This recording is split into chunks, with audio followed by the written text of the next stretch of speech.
Hi friends, నమస్తే. మీ flute అచ్యుతను మాట్లాడుతున్నాను. గత 3 క్లాసుల్లో మనం సరళి స్వరాలు చెప్పుకోవడం జరిగింది. ఈరోజు మనం జంట స్వరాలు ప్రారంభించుకుందామండి. జంట స్వరాలు ముఖ్యంగా 6 ఎక్సర్సైజులు ఉన్నాయి.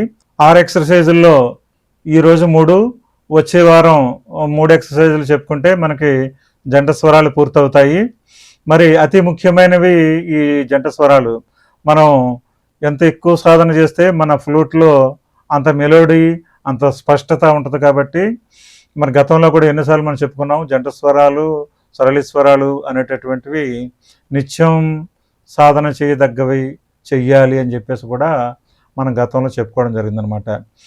ఇప్పుడు జంట స్వరాల్లో మనం సా స రీ రి గ గ మా మా అలాగా రెండేసి అక్షరాలు వస్తున్నాయి. కాబట్టి వీటిని జంట స్వరాలు అని చెప్పేసి మనం చెప్పుకుంటున్నాము. మరి ఫ్లూట్ మీద ఎలా అంటామంటే సా సా అని ప్లేన్గా అనకూడదు. సా సా రీ రీ గ గ మా మా ప ప ద ద నీ నీ సా సా సా సా నీ నీ ద ద ప ప మా మా గ గ రీ రీ స స. ఆ విధంగా ఈ కిందనున్న స్వరంతో కొట్టాలన్నమాట. ఇలా స స అంటే సాని ఈ కింద ఉన్న అక్షరం ఏంటి, నీతోటి కొట్టాలి. స స రీ రీ రీ అంటే సాతోటి కొట్టాలి. రీ రీ రీ గ గ మా మా ఎలా అంటాం? మా అంటే ఇది కదా, అన్ని హోల్స్ క్లోజ్ చేసేసి ఈ పై హోల్ తెరుస్తాం కదా. మా అంటే అలా అనకూడదు. మాకి ఎలా అనాలి?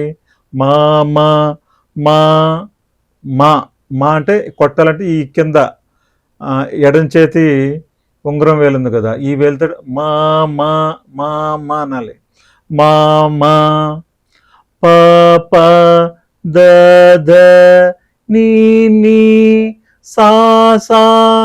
అదేవిధంగా ఫింగర్స్ మళ్ళీ అసెండింగ్ ఆర్డర్లో ఎలాగైతే మనం కొట్టామో డిసెండింగ్ ఆర్డర్లో కూడా అదే విధంగా మనం కిందనున్న దాంతో మనం కొట్టాలన్నమాట. ఎలాగా? సా సా నీ నీ ద ద ప ప మా మా గ గ గ రీ రీ స స. ఆ విధంగా మనం చెయ్యాలి. ఇప్పుడు మనం ఎక్సర్సైజ్ స్టార్ట్ చేద్దామండి. మెట్రోనోమ్లో మనం 70 BPM స్పీడ్ పెట్టుకుని మనం చేద్దామండి. స స రీ రీ గ గ మా మా ప ప ద ద నీ నీ సా సా. ఆ విధంగా వస్తుంది.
ఇప్పుడు రెండో కాలంలో ప్రాక్టీస్ చేద్దామండి.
ఇప్పుడు మూడవ కాలంలో ప్రాక్టీస్ చేద్దాం.